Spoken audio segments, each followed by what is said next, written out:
You are listening to the Prepared Warrior Podcast, where law enforcement and military trainers discuss cutting-edge training, tactics, and technology. Here is your host, John Wilson. Welcome to Season 2, Episode 1 of the Prepared Warrior. I'm John Wilson. Our guest for this episode is Tony Lambraia. I always like to start every episode with a quote. This one is from Terry Bradshaw, who said, "When you've got something to prove, there's nothing greater than a challenge." Very special guest for the program today, Tony Lambraia. And he has over 30 years of experience in local, state, and federal law enforcement. He has trained military and law enforcement worldwide for over 2 decades. He has been featured on many law enforcement networks and publications. He has served as a U.S. Marine, correction officer, patrol officer, detective SWAT, and SRT Commander, Chief of Counter Terrorism and Tactics branches, and Fed Deputy Director, and more. He has taught MMA and holds several black belts in various martial arts. Lambraia is the Vice President of Ultimate Training Munitions UTM Worldwide. Thanks so much for coming on. Thanks for having me. So I guess to start, how did you first get involved in training military and law enforcement in your career? So I obviously, as you kind of alluded to on my background, my whole adult life, I've either been in the military or law enforcement in some capacity. I would say that after my stint at Rikers Island and also in the Marine Corps, I started getting into training. I was already doing martial arts. I was already teaching, had several different schools. And so I just, I've always been trained in martial arts since I was like 8 years old. So I had that little passion for teaching, mostly martial arts and self-defense. And it just seemed like a logical sequence of events when I started getting into other aspects of law enforcement. And then I just started to, do a lot more with the defensive tactics, the combatives programs, and I saw some really good success. Early on, I had a couple of companies called Tony Lambraia Combatives and Police Warrior Training. So I had several of those, did some conferences, and I think a lot of the concepts and the things that we did were well received. And I have a passion for it and helping the community. So I just kept doing it even while I was actively working. And then it kind of took me in my course where, there were pieces of my career where I went to the training divisions or, was on a SWAT team, but I was a SWAT trainer as well. So it just seemed to flow in it. And I really enjoyed doing it. I think you can reach more people as a trainer than you can anything else. And it's a critical job. And there's a lot of damn good trainers out there and a lot of good information that are responsible for saving people's lives. So I always felt it was pretty important. So you started in the Marines when you started doing training, or what was the first kind of training you did? No, I think I started really doing corrections training. I worked in Rikers Island for almost 6 years. In the Marine Corps, I didn't have an opportunity really to do much of it. I did get called back for Desert Storm, and then we did not deploy. And when we didn't deploy, we actually wound up as a base fill-in. And as base fill-ins, we went to teach patrolling and some other stuff. So there was a little bit of training there, but the predominant part of my my career and first start was, teaching correction officers defensive tactics. And, I worked in the prisons, and, Rikers Island was a pretty interesting place back in the early 80s when I was there, early into the late 80s. And there was a lot of stuff going on, a lot of stabbings, a lot of fights, so, there was a good opportunity to pick up, see what works, what doesn't work. And so I started teaching mostly law enforcement and correction officers. And then as my career continued on, I had more opportunities to do stuff with the military. And now in my current capacity, we do military and law enforcement all around the world. And applying the things that I learned as a trainer, it's universal. It goes, through from the military to law enforcement to civilians. I mean, because right now we mostly train people on how to train more than going in and teaching them how to clear a building or teaching them how to, do a knife defense. I mean, we did those things, but I've kind of evolved over the years to really make sure that people are training the right way more than giving them techniques. So right. So what would you say are some elements that are unique to training those working in corrections, like where you were at Rikers Island? Yeah, so there's different phases of that. Obviously, working in the prisons, you're always outnumbered, right? So looking at 120, 130 inmates to one officer, and that's the one you're the B person inside the pod. You're working inside the prison itself. You're pretty exposed. And I don't care how good of a fighter you are. I don't care what you're capable of. You're outnumbered. And so we started doing individual skills and teaching people how to hold on until you obviously got to build your skills up. You got to individual skills. When I say individual skills, that goes for everything. So everything from learning how to control somebody, your physical fitness, because you may have to hold on for a couple minutes, to the actual things that you do and techniques that you apply. But you really have to think and be smart about it, because you're not fighting one person in there. So you start to break down, and this goes for any training, it goes for any position, but let's take the corrections since that's what you asked about, is that you look at what situation you could find yourself in. A fight between two inmates, you try and jump in the middle, you'll end up getting punched in the face, whether it be intentionally or unintentional. So you have to look at that. Then you take another component of it where the attack is on the officer or the individual themselves. Then you look at the other aspect of it where you have to go in on a cell or a cell extraction. Now it's a team thing. So there's so many components that kind of play into it. But that really is what I learned over the years, which is you have to break down what you're training for. In other words, what is it that the eventuality, what is it you're trying to do? What are you trying to accomplish? Break those skills down first, and then you can actually be better prepared. I think one of the biggest problems that I've seen in training overall is that everybody goes right to the end game. Whether it be a scenario, whether it be a cell extraction and corrections, or whatever it is, they go to the end game. And there's so many other things and so many other aspects that have to be trained before you get there. You have to do the individual components of it. And I think sometimes that's overlooked. Do you think that's kind of the most practical thing people can learn is just step by step and breaking it down? Or is there any other information you think was kind of the most practical info that you learned that you still use in training today? Yeah, I do think it has to do with, understanding, how to do training and breaking those skills down. I think that's absolutely critical. I'll tell you, just yesterday, as a matter of fact, I had a good friend of mine, former Secret Service guy. He called me up and he said, I'm looking for something for a friend of mine. What kind of style of martial arts should I tell them to go to? Or what school should I tell them to take their kids to? And I said, there's really not a lot of bad styles out there. There's only, the old saying, right? Bad instructors. I said, but if I were, going to tell somebody to start training, I would tell them to find a school that's going to build the right skills first. Because myself personally, I went and trained in different things. You learn how to box and throw punches and, Muay Thai, and you kick and you punch and you learn those skills. Then you learn, a little bit of wrestling, a little bit of grappling, you learn some jiu-jitsu, and you get better at that. Then, you start learning a little bit about weapons and you start going into that. So you start breaking down the individual skills that you're going to need to be successful, no matter what the situation is.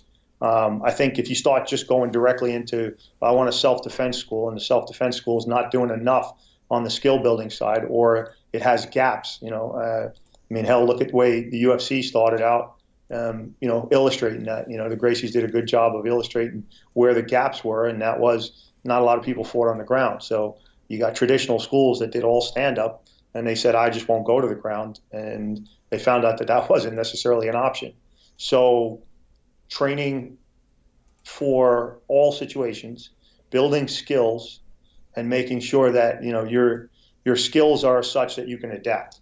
And that is the lesson that I've learned over the years.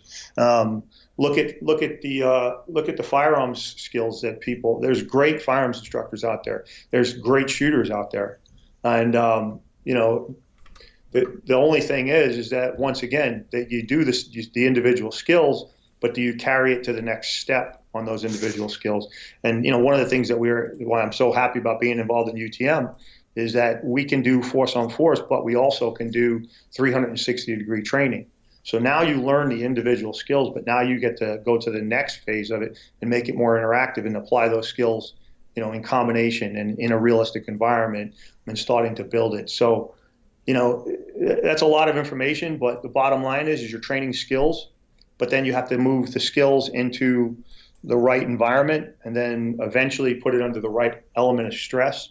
And, then you can start to perform, evaluate, and then kind of rinse and repeat, You were mentioning UTM and, helping people improve their firearm skills as one of the important skills.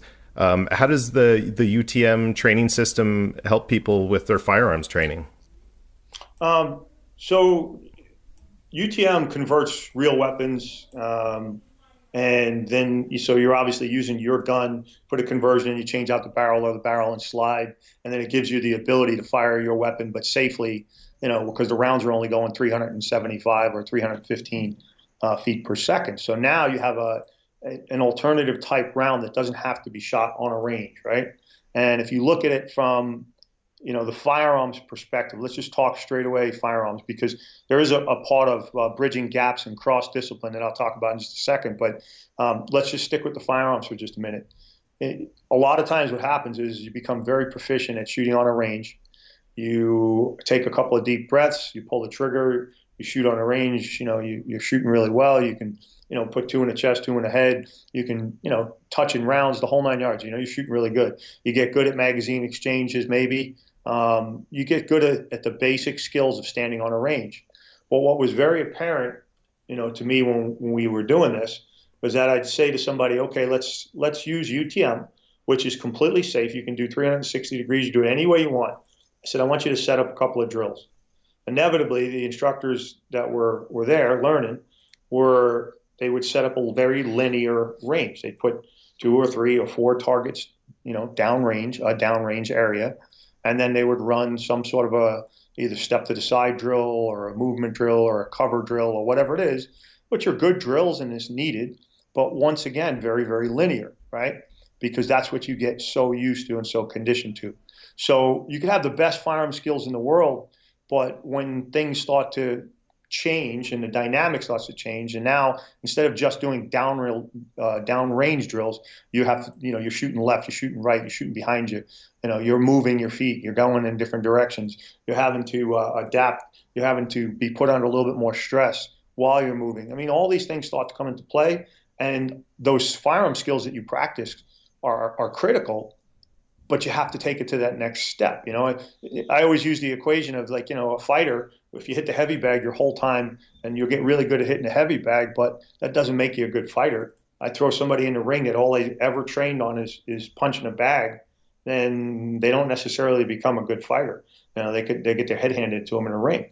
Well, it's the same thing with firearms training. If you look at it, all we do is shoot paper targets downrange, and that's all you do. You become really good at that, but are you really a gunfighter? Has that really taken you to the next level that you need to take it to when you start adding in all the factors? And if you look at it like a true live shootout, a real gun battle, and the stress that comes into play, the interaction, the movement of the bad guy, the movement of the good guy, you put all of those factors into play. And unless it's a sniper, it's a very, very, anything close quarter battle, it's very interactive and it's very stressful. And it's a lot of movement. And if you don't train that way, then you could have the best magazine exchanges in the world, and you could be punching paper all day, but you may not perform well in a gun battle, an actual gun battle. So it's critical, and I saw that from the UTM perspective, because now you have, a tool that will allow you to practice all the things you need to: movement, actually shooting at a person, interactive stress drills, things like that. And now you have a system that you can do it safely with. So it's absolutely critical. And I know, over the years, a lot of people have adapted to some form of force on force, but there's also been some inherent problems that have come about as a result of just force on force as well. So if if I was going to tell somebody right now, like, from a force on force perspective, or give you an example of what I'm talking about, is that most people that are doing scenario type training, so they'll use something like UTM. And what they'll do is they'll run a scenario. They'll run an active threat or an active shooter scenario. And as they're running an active shooter or an active threat, they'll pull guys in off the street and they'll throw them into situations, with, people running around and screaming, going on, and this big interactive thing, and you got to identify who the shooter is. Or they'll have to go find them, and they'll have to run down the hallways and go through it. But the issue is they'll pull guys off the street for 2 hours, run them through 3 or 4 scenarios, and then they'll critique them on all the stuff that they did wrong.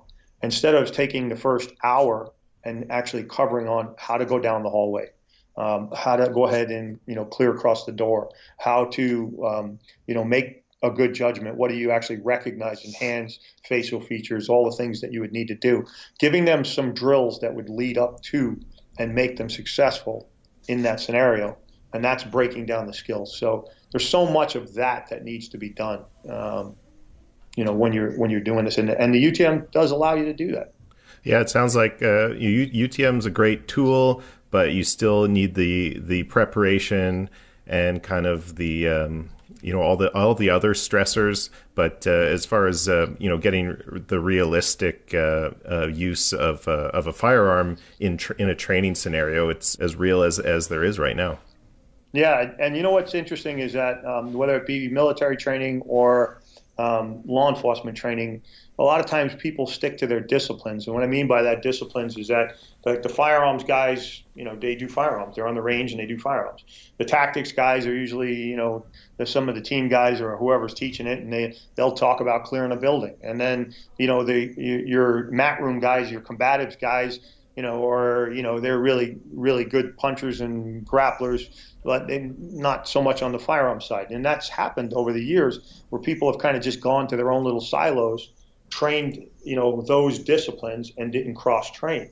Now, to a certain extent, it was our fault. It was, it was more convenient to just work in the mat room and not have to worry about how you're going to interact and use firearms and transition and all that other stuff. And then firearms guys, basically it was easier to stay on the range and, run drills, whether it be run and shoot drills or whatever it is. But it's usually, you have safety features that you have to make sure, or safety factors that you have to pay attention to. So it's easier to stay on the range. Now, it's definitely much more difficult. But if you look at even our defensive tactics, our combatives and stuff, a lot of times what happens is all right, we're going to do some form of combatives or defensive tactics. Everybody puts on their comfortable sweatpants or 511s with a T-shirt, and they go into the mat room, and then next thing you know, they're working with plastic guns and rubber knives, and or they're grappling and they're on the ground and they're in perfectly comfortable situation. And then, okay, now it's time to go to work. So you put your kit on, you got your helmet, you got your comms, you got your your gun, you got everything else on you. Or for a police officer, you got your vest on as well, and you got all your your other stuff along your belt. And now try and do some of those same grappling moves. Try and do some of those same takedowns, some sliding on the ground stuff. Drawing your gun from that position, drawing your gun from a seated position inside your car with your seatbelt on. I think that the community is starting to get better, and they're doing more of that. But there's still so many people that have never done anything remotely close to that. But training with your equipment on, making sure that the techniques that you're learning are important, but you have to make sure that you're applying them as well on how you're going to be dressed, how you're going to be, what equipment you're going to have available to you. So those are things that are critical. Just to kind of take it to the next, we were doing undercover training, narcotics training. We were doing rescues, and the undercover would be inside, and then obviously the team would have to go in. Maybe it's a bust or something, or it could be deal gone bad or something like that. And so normally what happens is you're doing the rescues, and then they make a big full scenario again. All right, we're going in on a rescue. Undercover officers burned, or it's a rip-off, or whatever it is, and then they run this big elaborate thing. So what we did was we actually backed up, reverse engineered the situation, and said, okay, the undercover officer is here.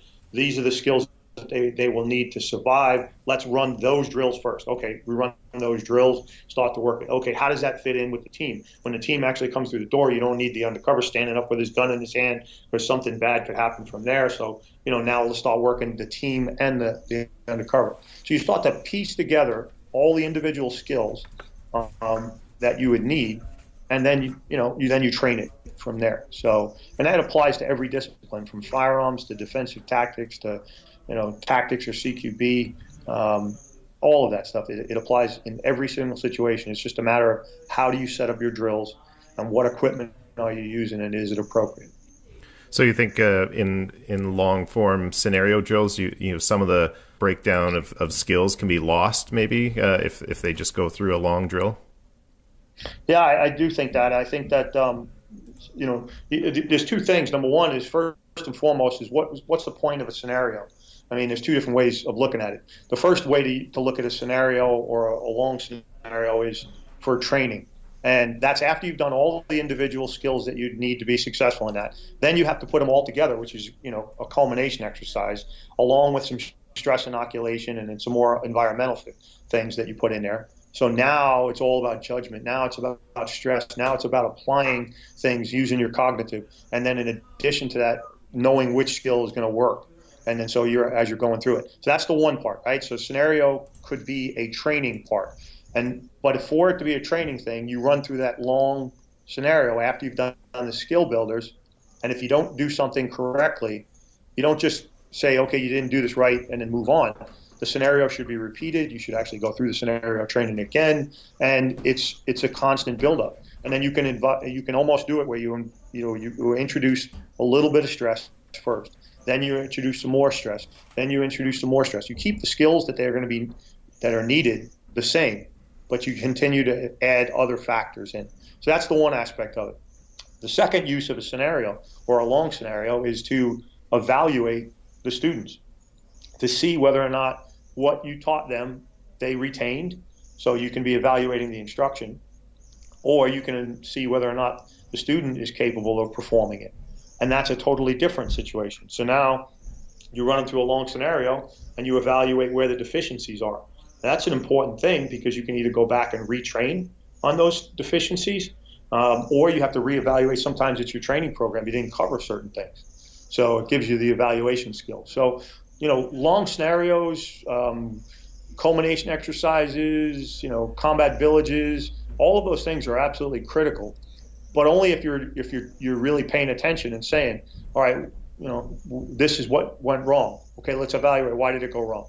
Was it the individuals that did it wrong just because they didn't apply it? Was it how we taught them? Did they need more time on it? What is it that was there? It's really, you have to evaluate what you're doing the scenarios for. Really, that's the main thing. What training drills or types of scenarios do you think officers or their agencies could do more? So I think if you're always restricted, I don't care, military or law enforcement, right. They're always restricted on time. Time and money are always budget. Yeah. Yeah. So those are always two things that are restricted. But if I only had, a short amount of time, I would work skill builders with certain elements of stress inoculation built in. And what I mean by that is that I would rather build their skills, get them good at it, and then let them apply in any situation. Go back to the fighting situation. If they said you can't teach them everything, all I want you to do is make this person a good fighter, but you can't teach them every style or every situation or any self-defense. You just had to give. What I would do is I would build up their striking ability. I would build up a little bit of their defense on the ground, and then I would just say, okay, now when you get in the situation, apply that, be athletic, be physically fit so that you can actually, handle it. Well, it's the same thing with an officer. If I didn't have time to spend, covering every single situation that they were going to encounter, what I would do is I would just give them the best skills that I could to perform under that circumstance. Now, that doesn't mean that you don't have to do the other stuff. You do, because some of the stuff that happens on the street or in combat is mental, and you have to get that stress inoculation. But practicing skills, building up your abilities, fitness, and everything else that goes with that is absolutely, the most important thing. Then, because you can apply it, after that, and you can apply it in a lot of different situations. Now, with the products like you have at UTM, how has scenario training evolved? Like, do you think people might be, focused on getting, good new products, or is there too much involved, or not enough? What do you think of today's scenario training and kind of the ability to do a lot more reality-based training? I think it's critical. I mean, I think that the invention of rounds that you could do force on force was revolutionary in the it just was, it's such an advanced thing to have, and such a benefit. And so I think the tools are great. I think we have evolved the technology so much now that, years ago it wasn't accurate. You really only used it in scenarios because you couldn't really do skill builders. You didn't necessarily have the right types of blanks that worked, and you had huge standoff distances. So the technology is starting to evolve to such where the technology should not hinder the training. That's the bottom line. It should enhance the training. And, one of the things that we do from UTM's perspective is that we try and continuously reevaluate, our products and look at it and say, all right, listen, what do we need to do better? I think the invention of our silent blank round, it's a blank round that cycles the gun, but no emissions, no gas, nothing comes out. But it cycles, recoils, locks the slide back. Everything functions exactly the same. But you could actually do a contact shot. You could do gun takeaways. You could do firearms drills in the classroom. There's so much stuff that you could do with it. So when somebody looks at it and they first see, like, what the hell did you make that thing for? It doesn't even make sense. A blank that doesn't make any noise. But then once you start to talk to them about how to train with it and what they can use it for, then the light bulb goes on. And that's what I mean by, technology should continue to evolve and enhance, officers and soldiers and Marines training. I mean, that's what it's all about, right? We want to try and make them better. I know there's a huge push now on this virtual reality and interaction there. Right. And, so that's a big component of it. And the reason why is that there's a big push to try and create those environments to make sure that people do understand. Because listen, you have to create, the training creates a reality that hopefully when they get into a real gun battle, they perform better because they feel like they've been there before, right? And so the more you can convince the brain that they've been there before and show performance, the better it's going to be. Now, putting them in a real situation and doing scenario training using something like UTM is critical, right? Obviously. So that's, critical. The VR has its place where you do the same thing. And actually, we're working with a lot of the systems to create the recoil. And the reason why is that they're still getting this, the lock back on the slide, still getting the bang on the gun with the loud blanks, still getting all the full function. You're really using a real gun, real manipulations. But now they're actually being put into that VR realm. So now they feel like they're in Afghanistan or they feel like they're in a school, so they can see. So I think there's a place for all of it. I think there's a place, there's not one is better than the other, or I just think they serve different purposes. And as long as our trainers understand the use of it and what they should be trying to build up and how they can do it. I mean, it's the same thing with UTM. People say it all the time. I don't think it replaces live fire in any way, shape, or form. I think you have to live fire. I think there's never going to be a time where you say, oh, don't ever live fire. I wouldn't say that. I think people still have to understand and experience the recoil that the gun, has when you do live fire. They have to understand the adrenaline dump that you get, which is slightly different when you're live firing. There's so many things. So they're not one replaces the other. They're all complementary if trainers understand them and know how to apply it. Right. So understanding the best ways to use the equipment. Are there unique ways that you've seen people, use UTM products or other kind of training equipment that you maybe didn't think of when it was first developed, or kind of gave you ideas for future types of equipment? Yeah, I think that you learn and you adapt. As I said before, what I think we've done a really good job of doing adapting, with the UTM stuff is that at first it was all about the man marker rounds and shooting projectiles at each other and getting that pain penalty, right? That was the unique factor of a force on force round. You get to shoot each other, and if you get hit, it hurts.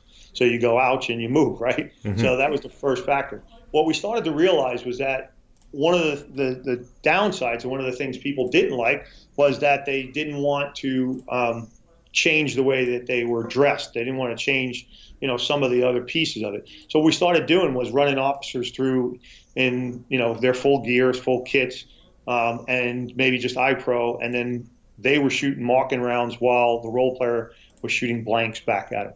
So we started to adapt a little bit, to give them that ability to wear less stuff and to get force on role player is what we call it. So we kind of adapted based on starting to see how people work from there. But then you can always step up to the force on force, because at some point or another you want to make sure that they do feel that pain. You want to make sure that they do know they got hit, and you do want to make sure that they're if they stick their elbow out, they get hit in the elbow. So but we've learned a little bit from doing that. Working more force on role player. I think people have learned over the years, because we've adopted the new technology, the rounds are more accurate.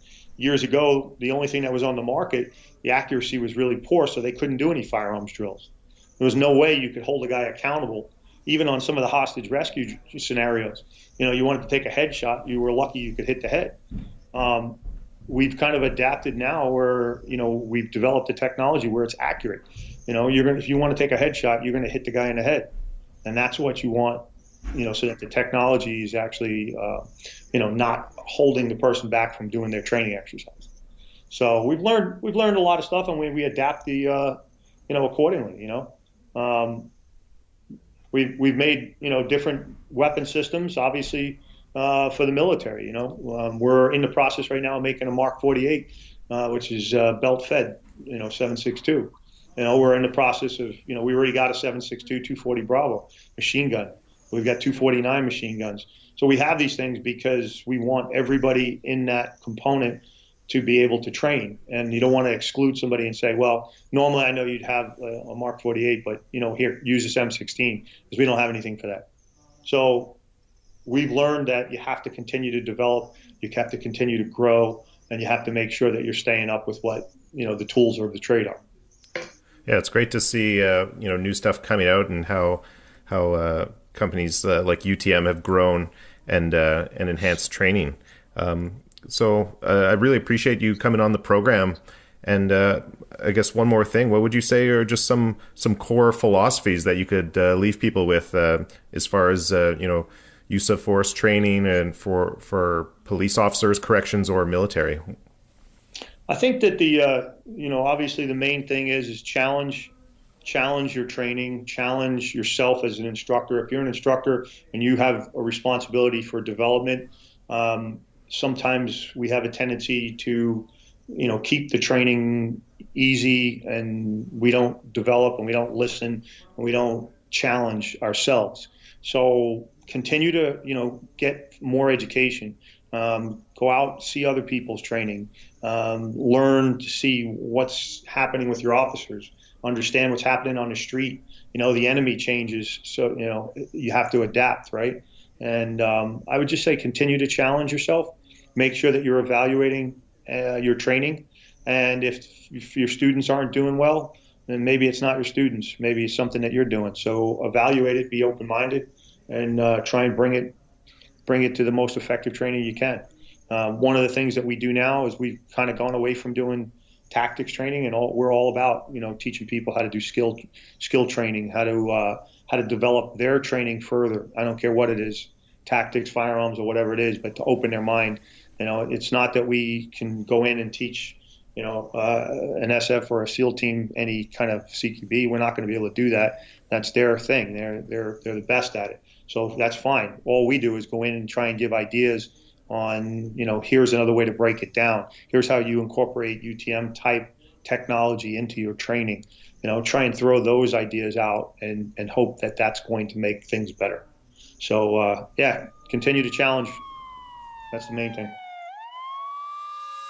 This has been the Prepared Warrior Podcast. For more info on our guests or other episodes, check out thepreparedwarrior.com. If you have any questions, comments, or ideas for the Prepared Warrior Podcast, email jon@thepreparedwarrior.com.